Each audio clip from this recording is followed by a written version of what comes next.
তুই বেটা? হন না বেটা, আমি ডেইলি আই যাই, শোনেন আমনে আমার তো শুনেন। এবার হেতে বুঝাই কাইতে বুঝাইলে সমস্যা কি আছিল? তুই কাহিনে কথাটা হাত দিলি, ওই যে হেতো বুঝেন না খাচ্ছ কথা বলেন। আমি একবার এক জায়গায় মাহফিলে যাইতেছি, তো এক দোকানের মধ্যে আপনার এক গাড়ি ব্রেক কইরা দোকানের সামনে লোকজন বসা, ওই ছোট ছোট টুলের মধ্যে আর কি লোক বইয়া রয়েছে। আমি এগরে জিগাইলাম এই জায়গাটার নাম, যে ভাই ওইটা কোথায়?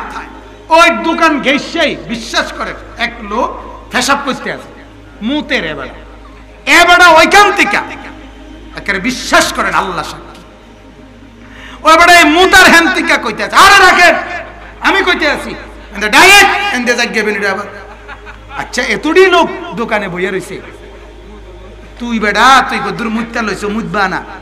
না, হের কথা হলো বাঁচলে মতন যাইব, আগে বুদ্ধি দিয়া লই, ঠিক কিনা? নাইলে নাইলে তোমার দরকার আছিল না আপনি কর না তোর বিবেকে, তুই বেটা তুই কা বুদ্ধি দিতে আইলা? এই মানুষটি এতটি মানুষই কি সিরিয়াস হইতেছে বইয়া, এরা কইতে পারতো না কথাটা? এই হলো আমাদের হালাত। অর্থাৎ দুনিয়া বুঝাইতে গেলে দুনিয়া বুঝাবার লোকের কি অভাব। আপনি 1000 ইট কিনবেন, কন না এনে খারাইয়া কন না, একজন লোক ভদ্রলোক খারাইয়া কন না ভাই 1000 ইট কিনলাম, হইলে কোন আনতে কিনলে কোন ফিল্ডের থেকে কিনলে ভালো হয়? আপনারা একবার শেষ পর্যন্ত রংপুরের ফিল্ডের নাম করে বুদ্ধি দিতে দিতে জন্ম যে এই তুষার জেলা শেষ পর্যন্ত আপনারা নর্থ বেঙ্গল লয়ে যাবে। যে একটা পরিচিত লোক আছে আমার নর্থ বেঙ্গল, ইটের দাম নিব 8,500, আওয়া যাওয়া খরচ দেবো 12,000। কথা বুঝেন? মানে বুদ্ধি। এই হলো দুনিয়া। দুনিয়া বুঝাবার লোকের কি নাই? অভাব। আমি এটা বুঝাইতে চাইতেছি। দেখবেন আমি দেখছি অনেক কৃষক ওই যে তরকারি করে যারা আমার বাসার পাশে আছে, এই বেটা দেখছি যে সময় তরকারি লাগায় ফুলকপি পাতাকপি, তখন এই প্রাইভেট কার দিয়া কোম্পানির লোকে যে বিভিন্ন বীজ সার কোম্পানির লোক আপনার প্রাইভেট কার দিয়ে প্যান্ট শার্ট স্যুট পরা, এরা ওই বেটার কাছে গিয়ে গিয়ে এডি বুঝায় কিতা কিতা বুঝায়। তাহলে দুনিয়া বুঝাবার লোকের কি নাই? অভাব। অভাব। কিন্তু আখিরাত বুঝাবার লোকের নাই, একদমই নাই। আখিরাত বলার মতো যে হায় কবর বরবাদ, আখিরাত বরবাদ। ও বাপ, দুনিয়া তো সাজাইলেন সোফা দিয়ে, খাট দিয়ে, পালং দিয়ে, এই ঘর, কিন্তু এই মাটির ওই পিঠে কবর নামে আরেকটা ঘর তো আছে না? এই ঘর যদি আপনার হয় মাটির উপরে, মাটির ওই পিঠে, ওই ঘরটা কি আপনার না? কথা বলেন না কেন? কবরের একটা ঘর আছে না আপনার? তো এই ঘর তো মাশাআল্লাহ অনেক কিছু দিয়ে সাজালেন, ওই ঘর কি দিয়ে সাজাইলেন? এই ঘরে যদি বাপ সোফা দিয়ে সাজান, আল্লাহর কসম কবরের ওই ঘর তো সেজদা দিয়ে সাজাইতে হয়। এই ঘর যদি খাট পালং দিয়ে সাজায়, ওই ঘর তো জিকির আর তেলাওয়াত দিয়ে সাজাইতে হয়। সেটা কোথায়? সেটা করবেন কোন দিন? যুবক, তুমি আল্লাহ চিনবা কোন দিন? তুমি মুসলমান হবা কোন দিন? তুমি আল্লাহকে চিনবে কোন দিন? তুমি রাসূলকে চিনবা কোন দিন? কাকে ছেড়ে দিলা ভাইয়া? জীবনের সব ক্ষেত্রে ত্যাগ করলা নবীর সুন্নাত, গ্রহণ করলা বেঈমানদের আখলাক। সবকিছুতে, চুলে, রঙে, ঢঙ্গে, হাসি, কান্না, আনন্দ, উপভোগে, সকল কিছুতে তোমার অনুসরণীয় হলো বেঈমান, কাফের। ছেড়ে দিলা আল্লাহর নবীকে। আহা, কেন? নবীজির সাথে এই দুশ্মনী কেন হলো বাপ? বলে জিলাপি খাইতে লাগলে আবার নবীজির দোহাই, বিরিয়ানি খাইতে হইলে নবীজি লাগে, খিচুড়ি খাইতে হইলে আবার নবীজি লাগে, কিন্তু চেহারা, সুরত, চলা ফেরা, সাজগোজ, আচার ব্যবহার, ঘর দুয়ার, সবকিছুতে কাফের আর বেঈমানের মডেল। কথা বলেন, এটা ইনসাফ? বলেন না এটা ইনসাফ? আরে বলেন না বাপ, এটা ইনসাফ? নবীজি তোমার জন্য কাঁদে নাই? ওরা কাঁদছে তোমার জন্য? নর্তকী তোমার জন্য কাঁদছে কোনোদিন? গায়ক নায়ক কোনোদিন কাঁদছে তোমার জন্য? তোমার চিনেনি? এই যে হিন্দি সিনেমার নর্তকী দেখো, ওই অসভ্য মহিলা তোমার চিনেনি কোনোদিন? তো তুমি তো তোমার জীবনও শেষ করলা, যৌবনও শেষ করলা, শরীরটাও ক্ষয় করলা, টাকাটিও শেষ করলা, কিন্তু ওই অসভ্য বেড়ি তো তোমার নামও জানে না। তুমি যদি যাইয়া কও আমনের 300 ছবি আমি দেখছি আমনেরে কদুর দেখা করতে আইছি, 3টা লাতিও তো দিতারে। কথা বলেন না কেন? তাইলে কি দেখে জীবন শেষ করলা ভাইয়া? কি দেখলা? এরপরে তো ওই নারীরে দেখো নাই, দেখছো তো ফেলাস্টিকে না। আরে বোঝেন নাই আমার কথা, এটা তো ফেলাস্টিকে না, বেড়ি তো বেড়ি জায়গা। তুমি তো দেখছো প্লাস্টিক। তুমি ধোকা না দেখলা, তুমি ছায়া ছবিয়ে না দেখলা, তুমি তো আসল মহিলাকে পাইলা না, দেখলা না। নাউজুবিল্লাহ, আল্লাহ বুঝার তৌফিক দান করুন। অতএব বাপ কাকে ছেড়ে দিলেন? কাকে ছেড়ে দিলেন? নবীজির একটা উদাহরণ দেই, নবীর মহব্বতের, নবীর দরদের একটা উদাহরণ দেই, তাহলে বুঝবেন। হাদিসে আছে আল্লাহ নবী সাল্লাল্লাহু আলাইহি ওয়াসাল্লাম বলেন, হাসরের ময়দানে, শুনতেছেন?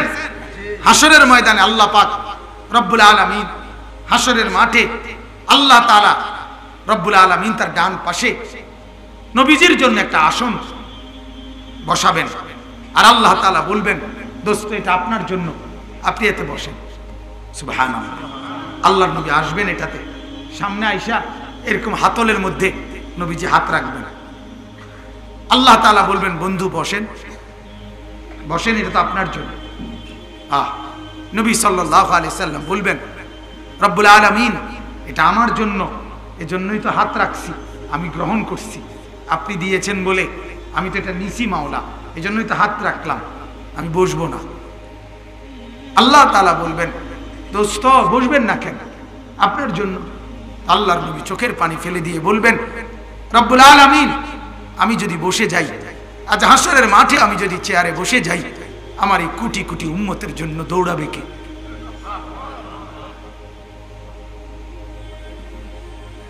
আমার এই কোটি কোটি উম্মতের জন্য দৌড়াবে কে?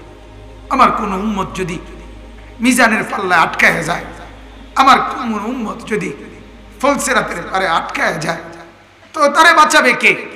তারে উদ্ধার করবে কে? আমি যদি বসে যাই, এজন্য মাওলা আমি বসবো না, আমাকে যে ছুটতে হবে আমার উম্মতের পেরেশানি। কিরে বাপ, এমন বন্ধু যিনি, তাকে ভুলে গেলা, আর ওই বেঈমান যারা তোমার কিছুই না, তাদেরকে এইভাবে গ্রহণ করলা ভাইয়া।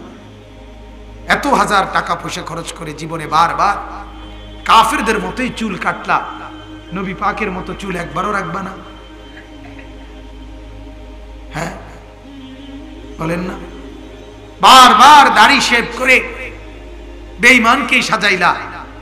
রাসূলুল্লাহ সাল্লাল্লাহু আলাইহি সাল্লামের মহব্বতে একবার পূর্ণ দাড়ি রাখবা না? নাকি নবীর জন্য কোনোদিনও এটা হবে না? বেঈমানের জন্য প্রতিদিন সাজলেন, কাফেরদের মতো প্রতিদিন সাজলেন, রাসূলের মতো করে নবী সাল্লাল্লাহু আলাইহি সাল্লাম আপনার সাজটুকু দেখবে না? তিনি পাওনা না? বলেন, হ্যাঁ বলেন। এ ঘরে টেলিভিশন চালাচ্ছেন আজ 15 বছর, দুশ্মনকে রাজি করলেন, কোরআনুল কারীম তেলাওয়াত হবে না? ওই বাথরুমের মধ্যে 6টা 4টা টুথব্রাশ দেখা যায়, টুথপেস্ট দেখা যায়, শ্যাম্পুও দেখা যায়। তো এই ঘরে যদি মানুষ থাকে 6 জন, সবার একটা একটা টুথব্রাশ আছে, কই কারো জন্য একটা মেসওয়াক নাই? কথা বলেন না কেন? এই মেসওয়াক কি কোনোদিন কেউ ব্যবহার করবেন না? কেন করবেন না? এই জন্য আজ এত বলার পরেও মেসওয়াকের ব্যবহার আপনি গ্রহণ করলেন না কেন? এটা যে নবীজির, এজন্য সিদ্ধান্ত নিছে মুহাম্মদের যেটা, নবীর যেটা, ওইটা মানবো না, বেঈমানের যেটা ওইটা গ্রহণ করব। এজন্য ডাইনিং টেবিল, ঠেলাওয়ালা, রিস্কাওয়ালা, কুলিওয়ালা, মানি কাটুন নাও, ডাইনিং টেবিল 6টা চেয়ার, এটা বানাইবার জন্য জানটা দিয়ালা শেষ পর্যন্ত বানায়, কিন্তু রাসূলের সুন্নাত দস্তরখান এটা ঘরে চিনেও না, হাজারো লাখো ঘরে চিনেও না। জিজ্ঞাসা করেন আপনি, কালকে সকালে জিজ্ঞাসা যে ভাই আপনার ঘরের দস্তরখানটা একটু দেখি, বলে দস্তরখান কিটা? এটাকে হালুয়া না ফারুটি? চিনেও তো না। কারণ বাদ দিছে কেন? এটা যে নবীজি। খুঁজে খুঁজে খুঁজে খুঁজে খুঁজা খুঁজা বেঈমান আজকে আমাদেরকে আমাদের ঘর পরিবার থেকে রাসূল বিদায় করে দিয়েছে, নবী বিদায় করে দিয়েছে। প্রথম রুমে ঢুকতেই টেলিভিশন বুঝাই দিয়েছে, এই ঘর এই ঘর নাফরমানের ঘর, এই ঘর ইমানদারের ঘর না, এটা ঢুকেই বুঝে নিয়েন। কাজে ওই আন্দাজে এই ঘরে কথা বলিও। এই ঘরে এনে আখেরাত পরকালের বুজুর্গি কথা কইলে হইতো না। এই ঘর হইল নাফরমানের ঘর। এই জন্য সামনের রুমে জেনে সোফা, এখানে টেলিভিশন, মানে ঢুকতেই যিনি ঢুকবে প্রথম ওনাকে বলে দিছে, জানায় দিছে, এটার দিকে তাকাইয়েই বুঝে নিবেন এই ঘর নাফরমানের ঘর।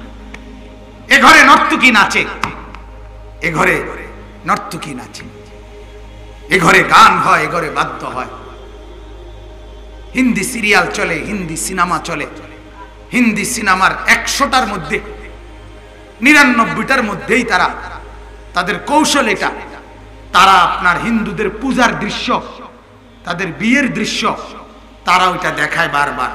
মুসলমানের ঘরে সাউন্ড বাইজা যদি সেই পূজা টেলিভিশনের মধ্যেই দেখানো হয়, তাহলে মুসলমানের ঘরে হিন্দুর পূজার আওয়াজ হয় না? বলেন না কেন? তো কেমনে কেউ বুঝবে এটা মুসলমানের ঘর? বলেন না বাপ, কিভাবে বুঝবে এটা মুসলমানের ঘর? আল্লাহ তাআলা আমাদেরকে বুঝার তৌফিক দান করুন। অতএব বাবা ফিকির করেন, এই ফিকিরের জন্য রমজান। বলেন আলহামদুলিল্লাহ। এটাই আমার কথার সমাপ্তিতে যাচ্ছি।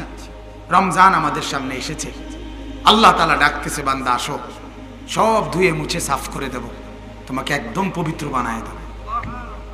আমি চাঁদ উঠাবো, তুমি বন্দিগিতে ডুবে যাবা, তুমি আমার জিকির, তাসবিহ, তেলাওয়াত, কোরআনুল কারীম, তাহাজ্জুদ, তারাবি, সেহরি, ইফতার, জিকির, তেলাওয়াত এর মধ্যে ডুবে যাও। আমি সব ধুয়ে মুছে সাফ করে রমজান শেষ হতে হতে তোমার জান্নাতের ফয়সালা লিখে দেব। তুমি আসো আমার কাছে। ফাফিরু ইলাল্লাহ ইন্নী লাকুম মিনহু নাযীরুম মুবিন। আল্লাহ তাআলা নবীকে বলছে, বন্ধু আপনি সবাইকে ডাকেন, ও আল্লাহর বান্দারা তোমরা সবাই আল্লাহর দিকে ফিরে আসো, আমি মুহাম্মদ আল্লাহর পক্ষ থেকে তোমাদেরকে স্পষ্ট ভয় দেখাচ্ছি জাহান্নামের। ফিরে আসো আল্লাহর দিকে, আল্লাহর কাছে ফিরে না আসলে জাহান্নাম থেকে রক্ষা পাবে না। অন্য কোনো মাধ্যম আছে কি? কথা বলেন না কেন? ফাইদা নুফিখা ফিস-সূর ফালা আনসাবা বাইনাহুম ইয়াওমাইদিন ওয়ালা ইয়াতাসাআলুন। আল্লাহ বলেন, ইসরাফিলের দ্বিতীয় ফু দিলে, হাসরের মাঠ কায়েম হলে কোন মানুষ কাউকে আত্মীয়তার কোনো পরিচয় দিবে না। 1 নাম্বার আল্লাহ বলেন, ছেলেটা বলবে না এটা আমার বাপ, বাপ বলবে না এটা আমার ছেলে, মা বলবে না এটা আমার সন্তান, বিবি বলবে না এটা আমার স্বামী, স্বামী বলবে না এটা আমার বিবি, ভাই বলবে না এটা আমার ভাই, বোন বোন বলবে না এটা আমার ভাই। আল্লাহ বলেন, ফালা আনসাবা বাইনাহুম ইয়াওমাইদিন, হাসরের ময়দানে প্রত্যেকে আলাদা আলাদা। প্রত্যেকে কি? লিকুল্লি ইমরিইম মিনহুম ইয়াওমাইদিন শা'নুন ইউগনি। আল্লাহ বলেন প্রত্যেকেই নিজেকে নিয়ে ভাববে। আল্লাহর নবী বলছেন, ইব্রাহিম নবী দেখবে, ওই যে ইসমাইলকে দেখা যায়, ইব্রাহিম নবীর ছেলে। আল্লাহর নবী বলেন, উম্মত একটা বারের জন্য ইব্রাহিম ইসমাইলের জন্য আল্লাহর কাছে কিছু চাইবে না হাসরের ময়দানে, বরং বলবে রব্বি নাফসি নাফসি, আল্লাহ আমি ইব্রাহিমকে বাঁচাও, আমাকে আমাকে আমাকে আমাকে। আল্লাহর নবী বলেন, মূসা নবী বলবে, লা আসআলুকা লিয়াউমা উম্মি ওয়ালা উখতি বাল আসআলুকা লিয়াউমা নাফসি। মূসা নবী বলবে, আল্লাহ আজ হাসরের মাঠে আমি আমার মাকে চাই না, আমি আমার বোনকে চাই না, আমি শুধু আমাকেই বাঁচাতে চাই। আল্লাহর নবী বলেন, ইয়াকুব নবী তার ছেলে ইউসুফকে দেখবে, কিন্তু একটা বারও ডাকবেও না, বলবেও না, বরং বলবে, ইয়া রব্বি নাফসি নাফসি, আয় আল্লাহ আমাকে বাঁচান আমাকে বাঁচান আমাকে বাঁচান আমাকে বাঁচান। গোটা মাঠ একই কথা, নাফসি নাফসি। আদম বলবে, মূসা বলবে, ঈসা বলবে, হুদ বলবে, সালেহ বলবে, শুআইব বলবে, লূত বলবে, আবু বকর, ওমর, ওসমান, আলী, আব্দুল কাদের জিলানী, বায়েজিদ বুস্তামি, জুনায়েদ বাগদাদি, খাজা মুঈনুদ্দিন চিশতি সব এক কথা বলবে, ইয়া রাব্বি নাফসি নাফসি। কি বলবে বলেন? ইয়া রাব্বি নাফসি নাফসি, মাওলা আমাকে বাঁচান, আমাকে বাঁচান। আল্লাহর নবী বলেন হযরতে জিবরাইলের মতো ফেরেশতা পর্যন্ত মাটির মধ্যে হাসরে হাত চাপড়াইতে চাপড়াইতে বলবে, ইয়া রাব্বি সাল্লিম সাল্লিম, আল্লাহ আমি জিবরাইলকে বাঁচান, আমাকে বাঁচান, আমাকে বাঁচান, আমাকে বাঁচান, আমাকে বাঁচান। গোটা মাঠ এক আওয়াজ নাফসি নাফসি নাফসি নাফসি।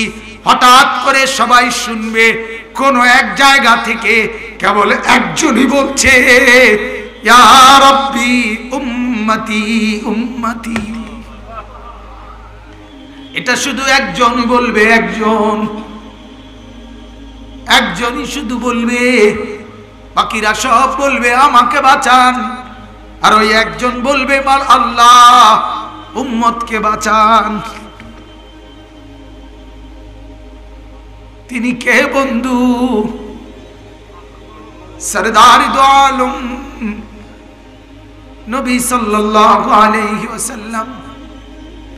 তিনি উনি তায়েফে রক্ত ঝরিয়েছেন যিনি, তিনি উনি উহুদে দান দান শহীদ করেছেন যিনি, তিনি ওই জন ক্ষুধার কষ্টে পেটে পাথর বেঁধেছিলেন যিনি, তিনি ওই জন 3 মাস বিবি বাচ্চার জন্য ঘরের চুলায় আগুন জ্বলে নাই, যার 3 মাসে কোনোদিন।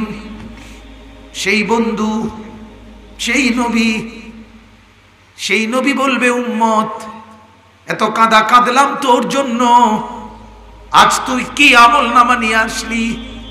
একটা সেজদা নাই, 10 বছরে একটা ফজরের নামাজ নাই, 1 বছরে একটা ফজরের নামাজ নাই, সারাটা জীবন বিড়ি আর সিগারেট ছাড়া জবানে আর কিছু নাই, গালি ছাড়া আর কিছু নাই, বেপর্দা ছাড়া বোন, বেপর্দা ছাড়া নারী, তোর আর কিছু নাই। আল্লাহর নবী বলবেন, উম্মত কেন আমার সাথে এত রাগ করছিলি? আমল নামাটা কি নিয়ে আসছো উম্মত? বন্ধু, কোরআনে আছে সূরা নিসার মধ্যে, ফাকাইফা ইযা জিনা মিন কুল্লি উম্মাতিন বিশাহীদ ওয়া জিনা বিকা আলা হাউলাই শাহীদা। আল্লাহ বলে, নবী সব নবীকে তার উম্মতের আমল আমি দেখাবো, আপনাকেও আপনার উম্মতের আমল নামা আমি দেখাবো, আপনি পড়বেন, আপনি দেখবেন। কোরআনের তাফসীরের মধ্যে আছে বাজান, এই আয়াত যেদিন নবী পড়ছে শুনছে, সেদিন আল্লাহর নবী অজরে অনেক কাঁদা কাঁদছে, অনেক কাঁদছে। সাহাবী বলছে, আল্লাহর নবীর কাঁদতে কাঁদতে 2 চোখ ভিজে গেছে, গাল ভিজে গেছে। আল্লাহর নবী তাফসীরে লিখছে, এই কথা শুনে কাঁদতেছিলেন, হায় মাওলা, আমার উম্মতের গুনার আমল যদি আমাকে হাসরের ময়দানে দেখতে হয় আর পড়তে হয়, আমি কোটি কোটি মানুষের সামনে মুখ দেখাবো কেমনে? হ্যাঁ হ্যাঁ, মুসলমান জিলাপি নির্ভর ভালোবাসা বানায় ফেলছেন ইসলাম। বললে রাগ হইয়া যান, বললে গালি দেন, ওমকে শিখাই দিছে এটা কইবা। মেসওয়াক যে করে তার মধ্যে নবীর মহব্বত নাই, কারণ সে জিলাপি খায় না, খিচুড়ির জন্য পেরেশানি করে না, বিরিয়ানির ফুটলা তোয়ায় না, কাজে হে নবীর দুশ্মন। আহা, ইনসাফ, ইনসাফ না বাজান? বললে বুঝেন না। রাসূলকে ভালোবাসেন, মুখে বারবার বলেন, ভালোবাসার নমুনা কোথায়? বিড়ি মুখে কেমনে নবীকে ভালোবাসে? চায়ের দোকানে বসলে নবীকে ভালোবাসা হয় কেমনে? টেলিভিশন দেখলে নবীকে ভালোবাসা হয় কেমনে? যুবক অশ্লীল ছবি দেখলে নবীকে ভালোবাসা হয় কেমনে? আপনার বিবি বেপর্দা থাকলে নবীকে ভালোবাসা হয় কেমনে বাজান? আমার একটা লোক বুঝায় করে, একটা মানুষ বুঝায় কর না। ঘরে রঙিন টেলিভিশন চললে এই ঘরওয়ালা নবীকে ভালোবাসে, এ কথা কেমনে বুঝায়? কোন যুক্তি দিতে, আমনে কন্যা মারে, আমনে আমার দলভুক্ত হইয়েন না। আমি কোন দলের ফরম লই আইছি না, আমি আপনারে মুরিদ বানাইতে আইছি না, আমি লাউ কদু নিতে আসি নাই, আমি মুরকা নিতে আসি নাই, আমি আসছি আখিরাতের ফেরিওয়ালা। আমি প্রতিদিন বলি আমি কোন বক্তা না, ওয়াইজ না, আমি একজন ফেরিওয়ালা। ফেরিওয়ালা আখিরাত ফেরি করি, কবরের কথাগুলো ফেরি করি, ফেরি করি। আর গতকালকে রাত্রে ছিলাম এক জায়গায়, আজ এক জায়গায়, অমুক জায়গায়, মুঝে কোই ঘরে নেই। মাঝে মাঝে মনে হয় ঘরেই নাই, দৌড়ছি আর দৌড়ছি, দৌড়ছি আর আমি আর গাড়ি, আমি আর আমার গাড়ির সিট, এই আমার জিন্দিগির 24 ঘন্টার মধ্যে। হয়তো আমার বিবিও আমার অনেক সময় বলে যে আপনি তো আমার ঘরে মুসাফির, মেহমান। এই জন্য বাপ এটা বুঝেন, এটা বুঝেন, এটা ভাবেন, এটা ভাবেন।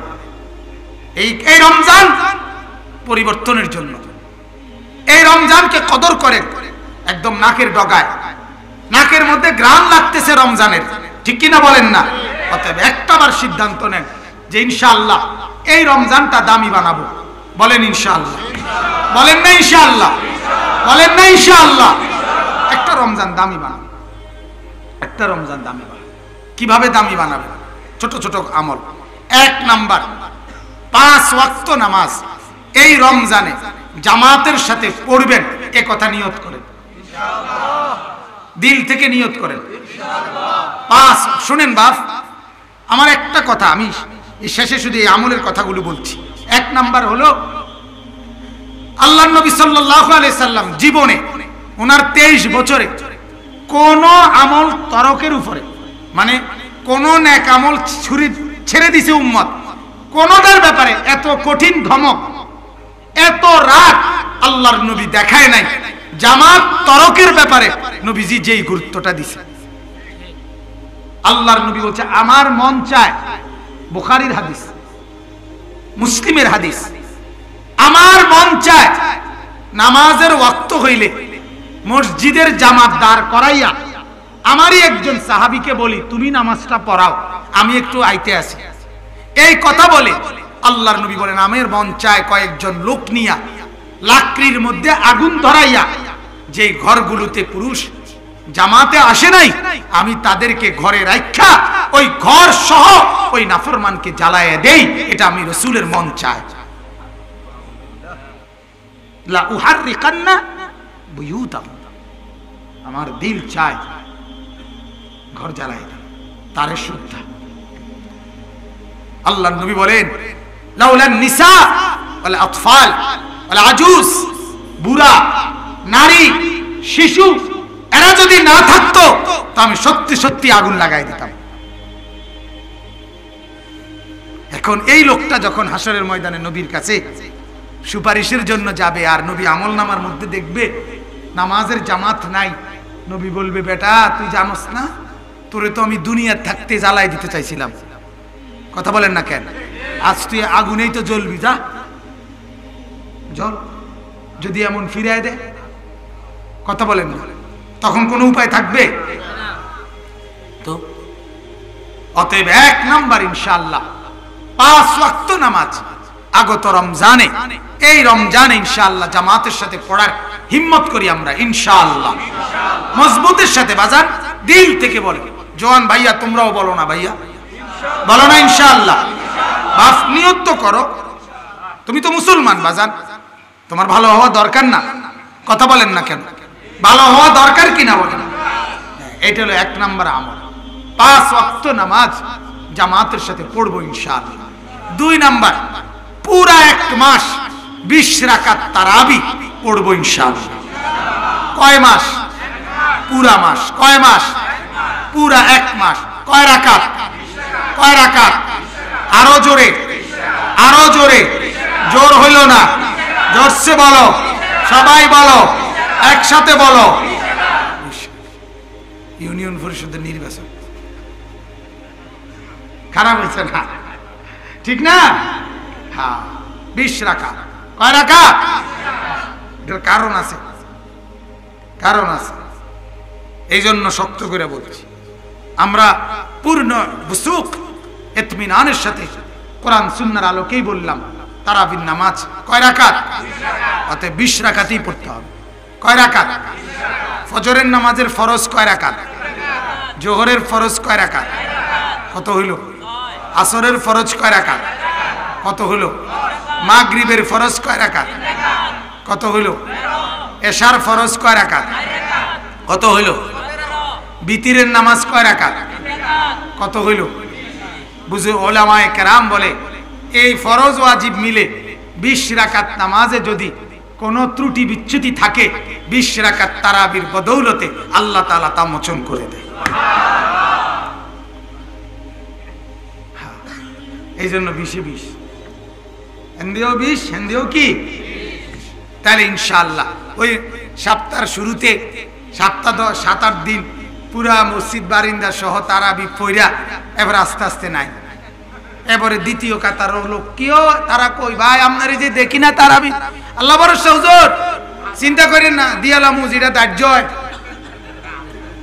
ওরা যেটা দাহ্য এটা দিয়া লাগবো টেহা দিয়া লাগবো অথবা চাইল দিয়া লাগবো অথবা ধান দিয়া লাগবো একটা দিয়া লাগবো ওই বাকি 18-20 দিনের তারাবির বদলে টাকা দিয়া লাগবো ওরা এটা ইবলিসে কইছে যে টেহা দিলে সারে কথা বলেন না এটা ইবলিস ছাড়া আর কেউ কয় না। তাইলে পুরা মাস ইনশাআল্লাহ ঠিক আছে আল্লাহ তৌফিক দান করুন। 3 নাম্বার কোরআনুল কারীমের তিলাওয়াত। 3 নাম্বার কি বলেন? বেশি বেশি কোরআন তিলাওয়াত। রমজান এই কাগজের এই পিঠ আর ওই পিঠ আলাদা করা যায়নি, বুঝেন না আমার কথা? এই কাগজটার 2 পিঠ আলাদা করা যাবে না। ঠিক রমজান আর কোরআন একেবারে এরকম মনে হয় যেন হাতের তালুর এই পিঠ আর এই পিঠ, এটা যেরকম কাগজের এই পিঠ আর ওই পিঠ, রমজান কোরআন এরকম। রমজান মানে কোরআন, কোরআন মানে রমজান, অর্থাৎ রমজান যেন হয় কোরআনের ধ্বনির উৎসব। ঘরে ঘরে ঘরে ঘরে যেন কোরআন তিলাওয়াতের একটা কি চলে, সবাই যেন বুঝে এখন চলছে রমজান, এখন চলছে কি। এজন্য আল্লাহ তাআলা বলেন শাহরু রমাদান আল্লাযী উনজিলা ফীহিল কোরআন, রমজান মাস এটা আমার মাস, আমি নাজিল করেছি এতে কোরআন। কি আশ্চর্য শুনেন, যিনি নাজিল করেছেন তিনি হলেন রহমান। কি বলেন তো? রহমান। আবার বলেন যা নাজিল করেছে তার নাম হলো কোরআন। যে মাসে নাজিল হয়েছে ওই মাসের নাম রমজান, আর গ্রহণ করে যে তার নাম মুসলমান। উনি রহমান, এটা রমজান, নাজিল হয়েছে কোরআন, গ্রহণ করে যে মুসলমান। রহমান, রমজান, কোরআন, মুসলমান। বলেন আলহামদুলিল্লাহ। এজন্য ইনশাআল্লাহ বেশি বেশি বেশি বেশি বেশি বেশি বেশি বেশি আল্লাহর কোরআন তিলাওয়াত করুন, ঠিক আছে ইনশাআল্লাহ। এরপরে যারা কোরআন শরীফ পারেন না পড়তে তাদের আমল হলো কমপক্ষে একটা কালেমার জিকির, কালেমায়ে তাইয়্যিবার জিকির, লা ইলাহা ইল্লাল্লাহ। বলেন তো লা ইলাহা ইল্লাল্লাহ, লা ইলাহা ইল্লাল্লাহ, লা ইলাহা ইল্লাল্লাহ। এই কালেমার জিকির রমজান পুরাটা কমপক্ষে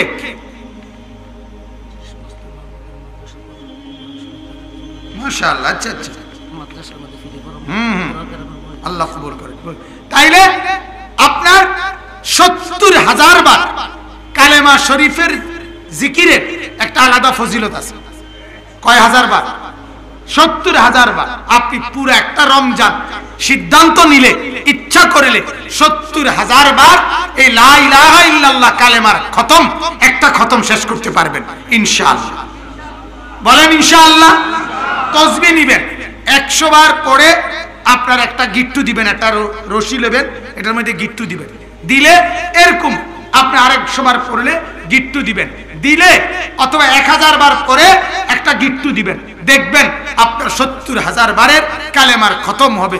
এতে করে আল্লাহ তাআলা অপরিসীম দুনিয়া আখিরাতের নেকি দান করেন। তাহলে এটা একটা আমল, এটা একটা গুরুত্বপূর্ণ আমল করবেন।